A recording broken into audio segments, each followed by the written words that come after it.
I am Adi Anish Saha. I am a MBBS student from Nepal Medical College, and in this video, I would like to discuss with you about renal cell carcinoma. And regarding the renal cell carcinoma, this is the second video on renal cell carcinoma. And in the first video, I have already discussed about the benign tumors of the kidney. And in that video, I discussed about the several important clinical points regarding the benign tumors. So in this video, I'll be discussing about the carcinoma or the malignant tumors. So in this video, I'll be discussing about the classification with the risk factors. I will be also discussing about familial syndromes, and I'll be discussing about clinical features and the paraneoplastic syndrome.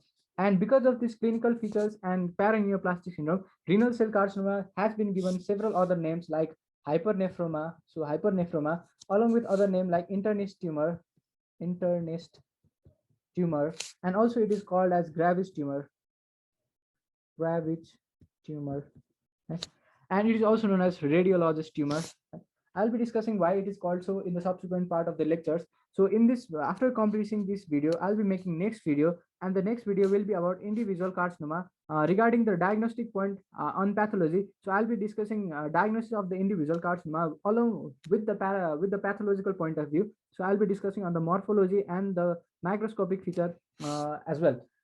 So let us discuss about renal cell carcinoma, and let's begin with classification. So in the last video, as I've already said, renal cell carcinoma, whenever we are talking about renal tumors, it can be primary or it can be secondary tumors. So regarding primary tumors, it can be benign in nature, or it can be malignant in nature. So regarding the malignant tumors, there are a lot of malignant tumors that originates in the kidney, that are primary to the kidney. That can be renal cell tumor, it can be metanephric tumor, it can be tumor arising in the child, it can be mesenchymal tumor occurring in the child, occurring in the adults, it can be various other form of tumor that WHO has mentioned. But being an undergraduate medical student, and those who are preparing the PG entrance examination, it is important to know about the important renal tumors that are clinically significant, and they are very common. So we'll be discussing about the malignant tumors, which are very common, and the most common malignant tumor that occurs in case of adult is renal cell carcinoma. It is approximately 80 to 90% of all the renal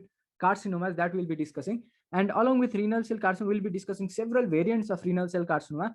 And the most common cause of renal tumors or carcinoma in the kidney is Wilms tumor. As I've already made a video on this topic, you should also watch that. It's a very high point discussion topic. And there are also urothelial carcinoma of the renal pelvis and the calyces as well. So let us discuss about renal cell carcinoma, and there are several variants of renal cell carcinoma.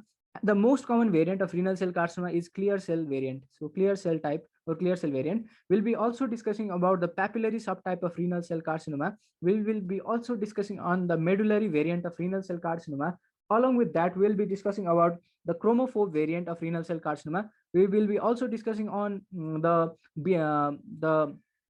Bellini duct or Bellini duct carcinoma. We'll be discussing on the Bellini duct carcinoma and other tumor as well. So regarding the clear cell carcinoma, as I've already said, it is the most common carcinoma. Regarding the papillary subtype of renal cell carcinoma, it can be classified as type 1 and type 2 in the type 1 and type 2. Regarding the medullary carcinoma, so it is the most common form of renal cell cancer occurring in patient having sickle cell trait and no other risk factor of renal cell carcinoma. So in patient with sickle cell trait, we will find a cancer, and the renal tumor that is preferably seen in patient with sickle cell trait is medullary carcinoma. I will also be talking about the chromophobe variant of renal cell carcinoma, and it is the point to note that chromophobe variant of renal cell carcinoma has the best prognosis, whereas Bellini duct carcinoma has the worst prognosis of all the renal cell carcinoma.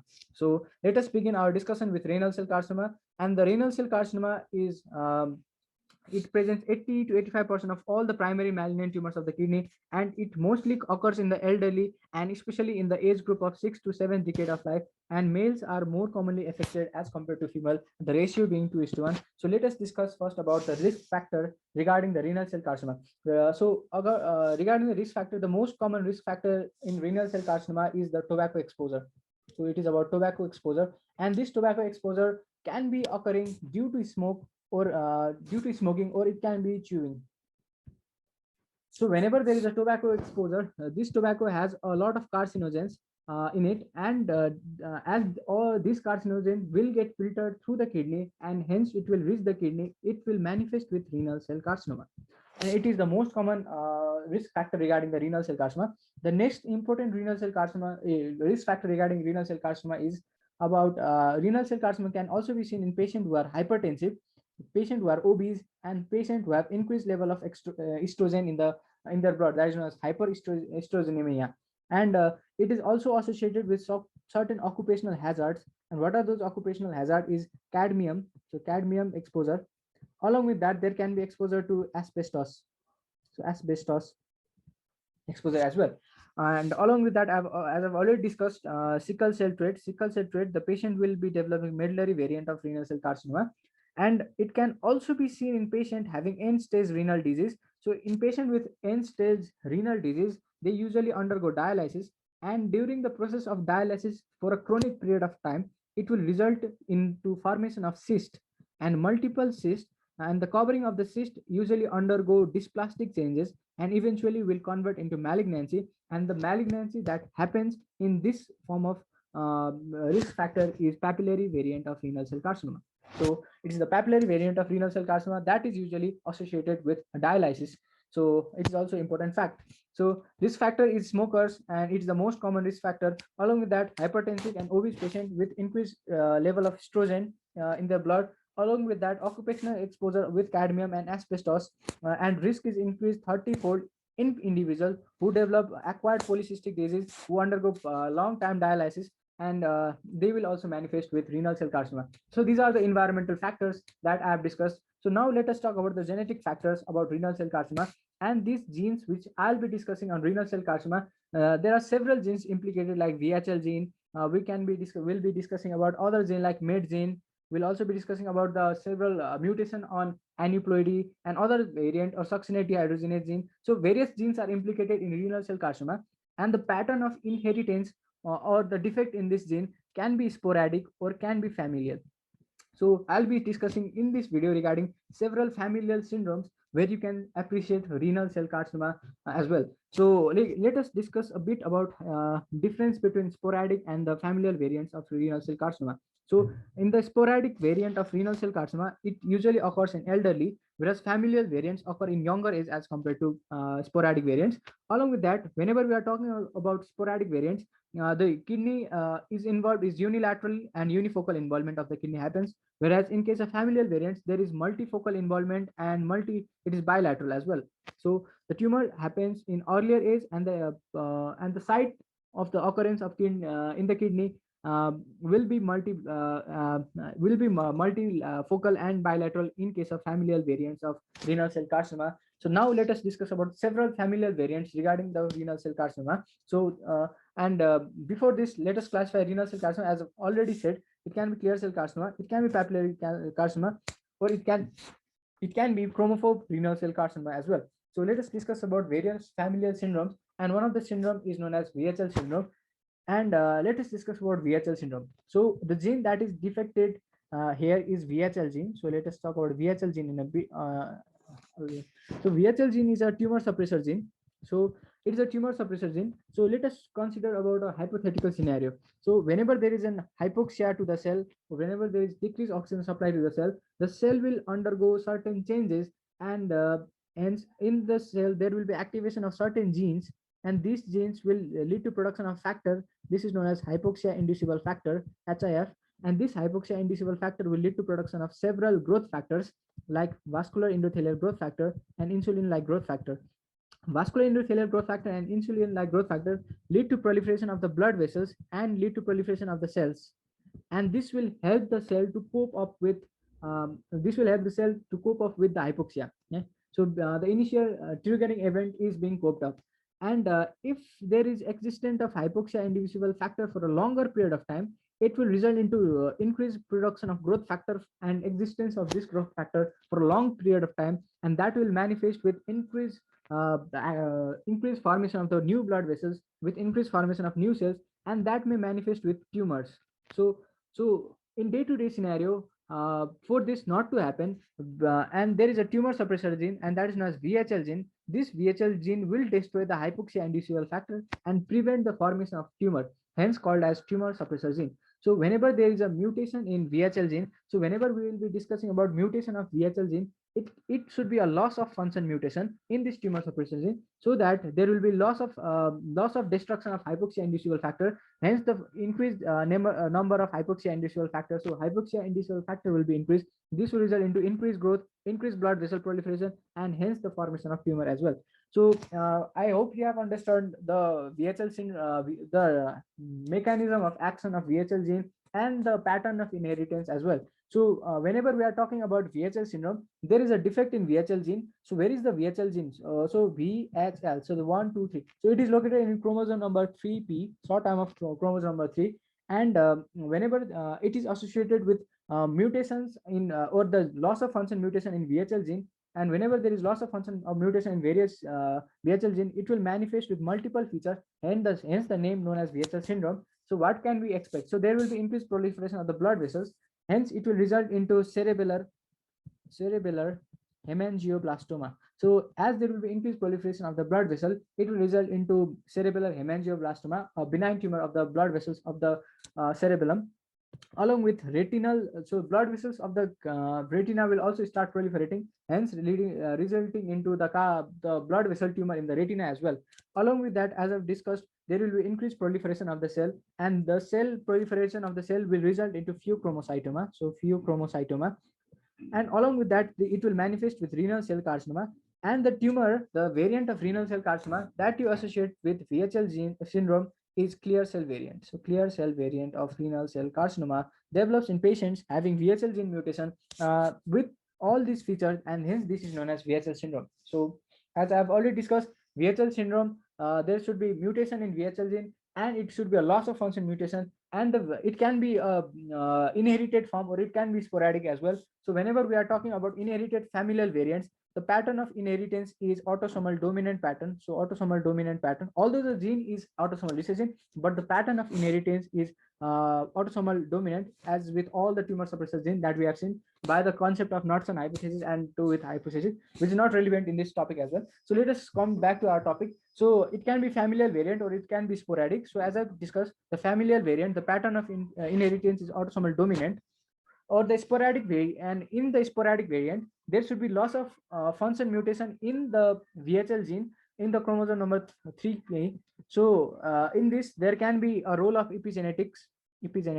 So there can be epigenetic modification like hypermethylation, and this will lead to loss of function of VHL gene, and hence manifesting with tumor, hence called as clear cell variant of renal cell carcinoma. So VHL gene, it is an autosomal dominant form of mutation that is characterized by a variety of neoplasm, particularly hemangioblastomas that you associate in the cerebellum and the retina. Along with that, there can be hundreds of bilateral renal cysts developing in this patient, and patient will have multiple clear cell carcinoma, and that can be appreciated in 40 to 60% of patients having VHL disease or VHL syndrome.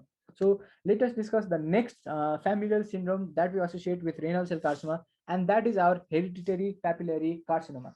So as the name itself suggests, there is a papillary carcinoma that is developing, and the patients who are having this form of inherited mutation, there will be a defective in the gene, and this gene is MET gene. So as we know, MET gene, it is a proto-oncogene. So it is a proto-oncogene, and it is actually a tyrosine kinase receptor, and the ligand for this receptor is hepatocyte growth factor. So normally what happens is that whenever there is production of growth factor like hepatocyte growth factor, it will activate this MET gene, and MET gene is a receptor, and this receptor will result into downward signaling, and this signal will result into increased growth, and that will manifest with the growth of the tissue. So whenever whenever the hepatocyte growth factor will be less, there will be decreased stimulation to this receptor, and hence the growth of this cell will be decreased. But in case of hereditary papillary carcinoma, there is gain of mutation in case of MET oncogene, and because of this receptor, that is this tyrosine kinase subtype of receptor that is associated with MET oncogene, this will start to fire spontaneously even in absence of hepatocyte growth factor, and hence it will result into increased proliferation of cells, and hence the development of cancer. And the variant of cancer that will be developed in case of hereditary papillary carcinoma with mutation in the MET gene, and that carcinoma is our papillary carcinoma, and it is the type 1 variant of papillary carcinoma. So type 1 variant of renal cell papillary carcinoma will be developing in patients who inherit a defective gene, that is a mate gene. Right? So this mate gene, it is a proto-oncogene and it is located in chromosome number 7, and there should be gain of function mutation in this gene, and that will manifest with increased proliferation of cell and hence development of papillary subtype type 1 of renal cell carcinoma. And there will be, as it is familial, it will result into bilateral development of the tumor, and it is associated with the development of tumor. And this type 1 variant is a low grade papillary carcinoma. So low grade papillary carcinoma. So whenever I'll be discussing on type papillary carcinomas, it will be type 1 and type 2. So in type 2, it will be having a higher degree of anaplasia with high ANSI ratio and other features of malignancy. So it will be having worse prognosis. Whereas type 1 variant that we have just discussed, it will be a low grade papillary carcinoma. So it will be a low grade papillary carcinoma. So let us consider the third familial syndrome, and that is our hereditary leiomyomatosis plus renal cell carcinoma. As the name itself suggests, there is hereditary leiomyomatosis and renal cell carcinoma. The patient will be having a high chance of development of renal cell carcinoma, and this patient will be developing type 2 variant of renal cell carcinoma. So type 2 variant of renal cell carcinoma, which will be having a poorer prognosis as compared to type 1. And the patient will also be having high chance of development of leiomyoma in the uterus, or fibroids. We also know it by the name of fibroids in the uterus. So it is associated with a mutation in fumarate hydratase gene. So it is associated with the mutation in fumarate hydratase gene, and that will manifest with development of high grade tumors like type 2 renal cell carcinoma, and it will also result into formation of a benign tumor, that is a fibroid in the uterus. So the name hereditary leiomyomatosis plus renal cell carcinoma itself, it is self-explanatory. And the fourth syndrome that we associate with the development of renal cell carcinoma is our Bott-Hogg-Dube syndrome. And in case of Bott-Hogg-Dube syndrome, you should know the fact that there will be a triad of involvement of different organs that you can be remembering by the trick of SRP. So you can remember that there will be involvement of the skin, there will be formation of renal cancer, and there will be development of pulmonary cyst. So in such patient, what happens that there can be involvement of the skin and result into several deformity in the skin. That and this patient will also manifest with the pulmonary cyst. So pulmonary cyst, and also this patient will be having renal cell cancer, and this cancer is a chromophobe variant of renal cell carcinoma. So we have discussed all the familiar variants, and we have, as I have said, in case of clear cell carcinoma, the syndrome, that is VHL syndrome. In papillary carcinoma, it can be type 1 and type 2 papillary carcinoma. In type 1 papillary carcinoma, the gene is mate oncogene, and the syndrome that you associate is hereditary papillary carcinoma. And the syndrome is hereditary papillary carcinoma in case of type 1, whereas in type 2, the syndrome that you associate is hereditary leiomyomatosis plus renal cell carcinoma. And there is mutation in fumarate hydratase gene. So there is mutation in fumarate hydratase gene.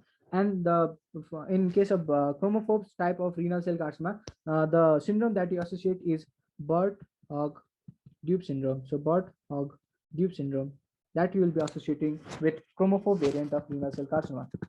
So now let us discuss a point regarding the clinical features and the paraneoplastic syndrome that we associate with renal cell carcinoma. So as I have mentioned here, we'll be now discussing on the clinical features and the paraneoplastic syndrome that we associate with renal cell carcinoma. So let us discuss about the clinical features regarding renal cell carcinoma. So as I've said, it can be associated with several syndromes, and when it is associated with syndrome, it will manifest with several disorders that can be associated to that syndrome as well. So what happens in case of renal cell carcinoma? What are the clinical features of renal cell carcinoma? As I've already said, it is more common in male as compared to female, and the male which are affected are elderly males of 60 to 70 years of age. And in such patient, you can manifest with a triad of symptoms, and this triad of symptom is called as painless hematuria. So it is the painless hematuria, palpable abdominal mass, so palpable abdominal mass, and along with that there will be costo-vertebral joint. So this is the classical triad that will be seen in patient with renal cell carcinoma, and the painless hematuria is the commonest and the first to be manifested syndrome, that is first to be manifested clinical features that is associated with renal cell carcinoma. But it is the point to know that renal cell carcinoma are silent tumors. It means that this tumor will grow very slowly and they will grow very large enough to be manifesting with this syndrome. So it is not that you will see all these triad at the same time. You will manifest with one triad first and then with the development of other triads subsequently. So if you want for all the triad to be developed in the patient, then the time and by the time the patient will have a very aggressive tumor, and there will be point of no return as well. So it is a triad, but you should know that to diagnose you should not be having all the triad as well. So it is a point of interest as well. The next features, that clinical features that you associate with renal cell carcinoma, is that the patient will develop fever with malaise, and also there will be weight loss, and weight loss is developing in case of tumor is known as cachexia.